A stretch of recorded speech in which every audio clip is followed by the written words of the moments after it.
کامران یوسف صاحب اس سلسلے میں بتائے گا، وزیر اعظم شہباز شریف کی جانب سے خطاب کیا گیا، بہت سارے معاملات ایشوز ایسے ہیں جو کہ تمام رکن ممالک ان کے سامنے رکھے گئے، خاص طور پر ریجنل کوآپریشن کے حوالے سے، معاشی اہداف کے حوالے سے، ٹیررزم کے حوالے سے، انوائرمنٹل جو چیلنجز ہیں ان کے حوالے سے بھی بات چیت کی گئی۔ کیا کہتے ہیں ریجنل کوآپریشن کس طرح ہونا چاہیے؟ آئی تھنک یہ تو ایس سی او کے فورم جو بنیادی طور پر بنا تھا 2001 میں، اس کا جو بنیادی اگر آپ چارٹر دیکھیں اس کا پرپز ہی یہی تھا کہ جو ممبر کنٹریز ہیں ان کے درمیان اچھے تعلقات کو پروموٹ کرنا، ریجنل کنیکٹیوٹی اور جو بہتر کوآپریشن ہے اس کے ذریعے جو بھی ممبر ممالک ہیں ان میں ترقی کی طرف جانا۔ تو جو پرائم منسٹر کی اسپیچ تھی وہ اسٹرکٹلی ان لائن ود جو ایس سی او کا چارٹر ہے، جو شنگھائی 5 یا شنگھائی اسپرٹ جس کو نام دیا جاتا ہے، اس کے عین مطابق تھی۔ اور جو کنٹمپریری چیلنجز ہیں ان کا انہوں نے آف کورس ذکر کیا، جس میں آف کورس ایک جو ایشو جس پہ بہت کم اب بات تو ہونا شروع ہو گئی ہے لیکن شاید لوگوں کو اتنا ادراک نہیں ہے، وہ جو کلائمیٹ چینج کے نتیجے میں خاص کر کے پاکستان میں اور باقی دنیا میں بھی جو اب اس کے جو نیگیٹو اثرات ہیں، کیونکہ یہ ایک ایسا ایشو ہے جس سے ہر چیز وہ لنکڈ ہے۔ ہم دنیا میں آپ دیکھ رہے ہیں کہ کلائمیٹ چینج کی وجہ سے جو ویدر پیٹرن ہے وہ چینج ہو رہے ہیں۔ پاکستان سب سے زیادہ ان ممالک میں شامل ہے ٹاپ 10 کنٹریز میں جو کلائمیٹ چینج کی وجہ سے متاثر ہیں، تو ان ایشوز کو ہائی لائٹ کرنا۔ پھر ایک اور جو میرے لیے آئی تھنک جو ایک ہائی لائٹ جو انہوں نے ایشو ہائی لائٹ کیا کہ اس وقت جو خطے میں جو ٹینشن چل رہی ہے، مثلا رشیا چین کی اگر آپ ایگزامپل دیں، مغرب کے ساتھ ان کی ایک مہاجرائی ہے، تو انہوں نے جو بات کی کہ ایس سی او ممبر کنٹریز جو ہیں وہ اپنی جو لوکل کرنسی کے اندر جو ٹریڈ ہے اس کو کرنے میں انکریج کریں۔ یہ بھی ایک اچھا انیشیٹو ہے گیون دا فیکٹ کہ جو کہا یہ جاتا ہے کہ پہلے دنیا کی جو ریلائنس ابھی بھی ہے آبویسلی جو ڈالر کے اوپر اور ڈالر کے اوپر ریلائنس ہونے کی وجہ سے جو ویسٹرن ڈومینیٹڈ ایک ورلڈ آرڈر ہے وہ اس وقت ڈومینیٹ کر رہا ہے، لیکن سنس چین اور روس جس طریقے سے دوبارہ ابھر رہے ہیں تو بہت سے ممالک میں، یہ برکس میں بھی پہلے چیز آئی تھی کہ وہ ڈالر کے بجائے جو اپنی کرنسی ہے، مثلا چینی کرنسی ہے یوان یا رشین روبل ہے، اس میں اگر تجارت کریں تو شاید پاکستان جیسے جو ممالک ہیں ان کے لیے بھی یہ بہت بڑا ایڈوانٹیج ہو۔ تو یہ بھی میرے خیال میں ایک امپورٹنٹ ہائی لائٹ تھی۔ تو اوور آل آئی تھنک جو پرائم منسٹر شہباز شریف کی اسپیچ تھی، وہ جو شنگھائی تعاون تنظیم کا جو چارٹر ہے جو الٹیمیٹ ان کا آبجیکٹو ہے، ان لائن ود دیٹ تھی۔ ٹھیک ہے، عامر الیاس رانا صاحب یہ بتائے گا، آپ نے بھی ذکر کیا، وزیر اعظم نے بھی ذکر کیا افغانستان کے معاملے کے حوالے سے، ٹیررزم، کاؤنٹر ٹیررزم کے بارے میں پہلی بار نہیں ہے پاکستان اس سلسلے میں بات کر رہا ہے افغانستان کے لیے۔ اب ہم جتنا کردار ادا کر سکتے تھے کرتے رہے ہیں اور آئندہ بھی کر رہے ہیں۔ افغانستان کے لیے انسانی مدد کی اپیل وزیر اعظم کی جانب سے کی گئی، اس کو جو خطے کے جو دوسرے ممالک ہیں ان کو کس طرح ڈیل کرنا چاہیے، کس طرح ریئیکٹ کرنا چاہیے اور کردار کیا ادا کر سکتے ہیں وہ؟ دیکھیں، اصل ایشو یہی ہے کہ پاکستان تو افغانستان میں امن چاہتا ہے، ان کے لوگوں کے لیے بھی امن چاہتا ہے، اور چائنا اور رشیا سے بھی بات کر رہا ہے۔ چائنا اور رشیا اس میں افغانستان میں کام بھی کر رہے ہیں، اور پاکستان بھی یہی چاہ رہا ہے کہ افغانستان میں مکمل امن ہو تو جو تجارتی راہداری کا بنیادی کانسیپٹ ہے وہ مکمل ہوتا ہے سینٹرل ایشیا کے ساتھ، ہماری بندرگاہوں تک۔ لیکن مسئلہ آ رہا ہے کہ افغانستان کی سرزمین سے جو دہشت گردی ہو رہی ہے ٹی ٹی پی کی صورت میں، اس سے کنٹرول کرنے کے لیے طالبان بالکل سنجیدہ نہیں ہے، بلکہ وہ میزبانی کا کردار ادا کر رہے ہیں کہ ٹی ٹی پی ہمارے ساتھ تھی جنگ میں، لہذا ہم انہیں اس طرح نہیں کہہ سکتے۔ انہیں کچھ نہ کہیں لیکن انہیں پابند کریں کہ وہ پاکستان کے اندر دہشت گردی مت کریں، انہیں کنٹرول کریں، اپنا مہمان بنائیں، انہیں زمینیں دیں، سب کچھ کاروبار کرائیں۔ لیکن یہ کوئی طریقہ نہیں ہے کہ آپ کا کوئی مہمان ہو اور وہ آپ کے میزبان، یعنی پاکستان تو افغانستان کا میزبان بنا ہوا ہے، ہر طرح سے ان کے مہاجرین کا ساتھ دیا ہے، ہر جنگ میں ہم نے مار کھائی ہے ان کی وجہ سے، اور وہی ہمیں تنگ کر رہے ہیں۔ یہ سب سے بڑا مسئلہ بنا ہوا ہے خطے کی باہمی تجارت اور جو اتفاق اور تعاون ہے اس کے اندر بھی یہ رکاوٹ بن رہی ہے۔ یہ بات اب افغانستان کے طالبان کے سمجھنے کے لیے ضروری ہے کہ انہیں اس ہٹ گرمی اور ضد پہ نہیں رہنا چاہیے کہ ٹی ٹی پی کو وہ تحفظ دیں اور ٹی ٹی پی پاکستان میں دہشت گردی کرے، جس کی وجہ سے سارے علاقے کا امن خراب ہو رہا ہے، دہشت گردی کی وارداتیں بڑھ رہی ہیں اور راستے بنتے ہیں اس سے۔ تو یہ چیزیں پاکستان چائنا اور رشیا سے بھی کر رہا ہے۔ سائیڈ لائن پہ چائنا کے ساتھ ہماری بائی لیٹرل یعنی دو طرفہ مذاکرات کل ہو چکے ہوئے ہیں 14 تاریخ کو،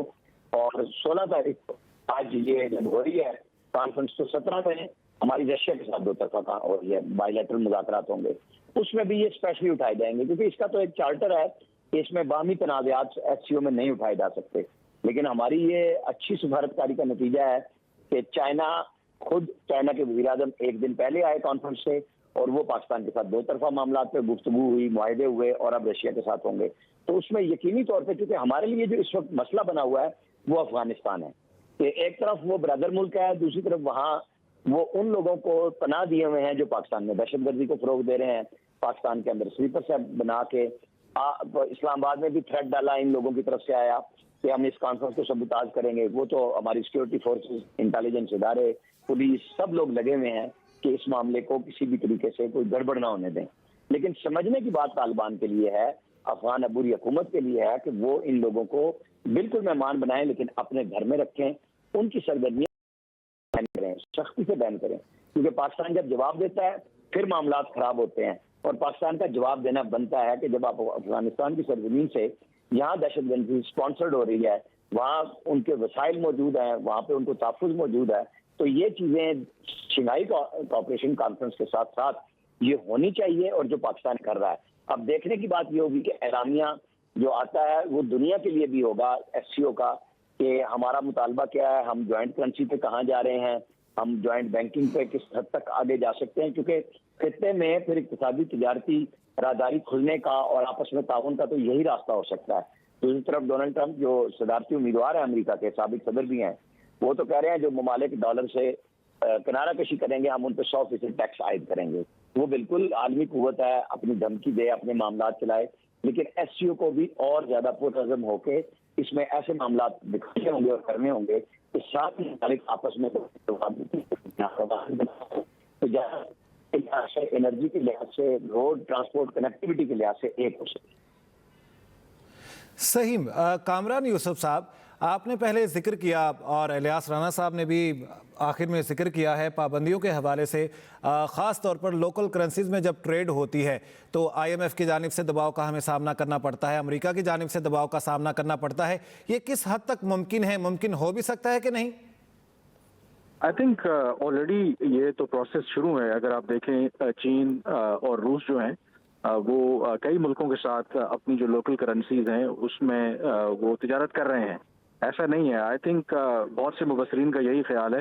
کہ یہ جو ایگزسٹنگ گلوبل آرڈر جو دوسری جنگ عظیم کے بعد بنا تھا، اب آہستہ آہستہ وہ تبدیل ہو رہا ہے. کیونکہ پہلے اگر امریکہ صرف واحد دنیا کی طاقت تھا، اب صرف امریکہ دنیا کی واحد طاقت نہیں ہے بلکہ طاقت کے کئی اور مراکز بن گئے ہیں. چین اور روس بھی ایک ابھرتی ہوئی طاقت ہے. تو انیشلی بے شک ریزسٹنس ہوگی امریکہ کی طرف سے. باقی جو ممالک خاص کر کے مغربی ممالک ہیں کہ ڈالر پہ ہی انحصار رہے، لیکن جس طریقے سے چین کی معیشت اب بڑھ رہی ہے، دنیا کی دوسری بڑی وہ معیشت ہے، اور اندازہ یہی ہے کہ ایک ٹائم کے بعد وہ امریکہ کو ٹیک اوور کر لیں گے، تو اس کو روکا نہیں جا سکتا. تو آئی تھنک ڈیفینیٹلی یہ نہیں ہے کہ امیڈیٹلی جو ڈالر کے اوپر ریلائنس ہے دنیا کی وہ ختم ہو جائے گی، لیکن وہ پروسیس شروع ہو چکا ہے آہستہ آہستہ. جیسے میں نے کہا کہ چین اور روس اپنی جو لوکل کرنسیز کے اندر وہ کر رہے ہیں تجارت. مثلاً یوکرین کی انویژن کے بعد اگر آپ دیکھیں تو روس کے اوپر جو پابندیاں لگیں اس کے بعد جو وہ تیل یا گیس بیچ رہے ہیں وہ تو اپنی لوکل کرنسی میں ڈیل کرتے ہیں یا چائنیز کرنسی میں وہ ڈیل کر رہے ہیں، کیونکہ ان کے اوپر پابندیاں ہیں تو آبویسلی اس کا انہوں نے سبسٹیٹیوٹ ڈھونڈ لیا ہے. تو اس لیے آئی تھنک یہ ایک ایسی چیز نہیں ہے کہ جو پرپوزل ہے کہ یہ صرف ایک کاغذوں کی حد تک ہے، بلکہ آئی تھنک یہ ریالٹی بن بھی رہا ہے. اور ان فیوچر میرا نہیں خیال کہ صرف ڈالر کی اجارہ داری رہے گی بلکہ ملٹیپل جو کرنسیز ہیں اس میں پھر تجارت ہوا کرے گی. اور اگر ایسا ہوتا ہے تو پھر اس میں جو پاکستان جیسے ممالک ہیں جن کو ہر کچھ عرصے کے بعد آئی ایم ایف کے پاس، ورلڈ بینک کے پاس جانا پڑتا ہے، تو ایسے ممالک کے لیے یقینی طور پر زیادہ ایڈوانٹیج ہوگا. کیونکہ ابھی جب آپ پرابلمز میں جاتے ہیں وجہ یہی ہوتی ہے کیونکہ دنیا میں تجارت ڈالرز میں ہو رہی ہے، اور جب چیزیں آپ نے دنیا سے مارکیٹ سے خریدنی ہوتی ہیں، اپنے قرضے واپس کرنے ہوتے ہیں، تو آپ کے پاس ڈالرز کے جو ذخائر ہیں وہ ہونا بہت ضروری ہیں. لیکن جب یہ ملٹیپل کرنسیز میں تجارت ہوگی تو پھر یقینی طور پر پاکستان جیسے باقی بھی جو ممالک ہیں ان کی جو ڈپینڈنس ہے آن مغربی ممالک وہ پھر کم ہوگی. تو یہ ایسا نہیں ہے کہ یہ جو پروپوزل ہے یہ صرف کاغذوں کی حد تک ہے، بلکہ آئی تھنک یہ ون ڈے اور دی ادر بالکل یہ حقیقت بھی بنے گا.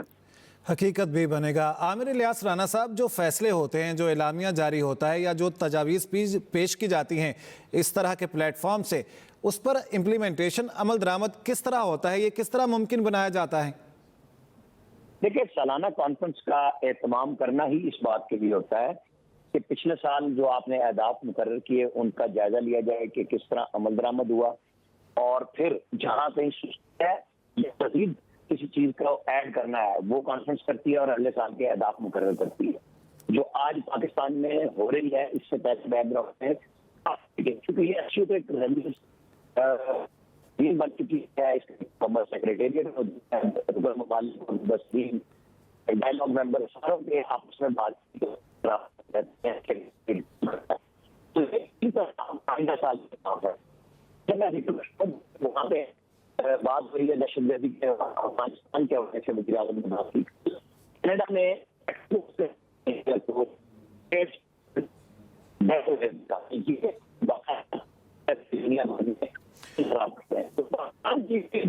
عامر الیاس رانا صاحب, ہم صحیح طریقے سے آپ کو سن نہیں پا رہے, آپ سے بھی جانیں گے کہ آپ اس سلسلے میں کیا کہہ رہے ہیں. کامران یوسف صاحب, جس طرح میں نے ذکر کیا کہ جو فیصلے ہوتے ہیں اس کے اوپر امپلیمنٹیشن کس طریقے سے ممکن بنائی جاتی ہے, اس کے اوپر آپ کیا کہتے ہیں؟ کس طرح یہ ممکن بنایا جاتا ہے کہ جو فیصلے اہداف مقرر کیے گئے ہیں ان پر عمل درآمد بھی ہو؟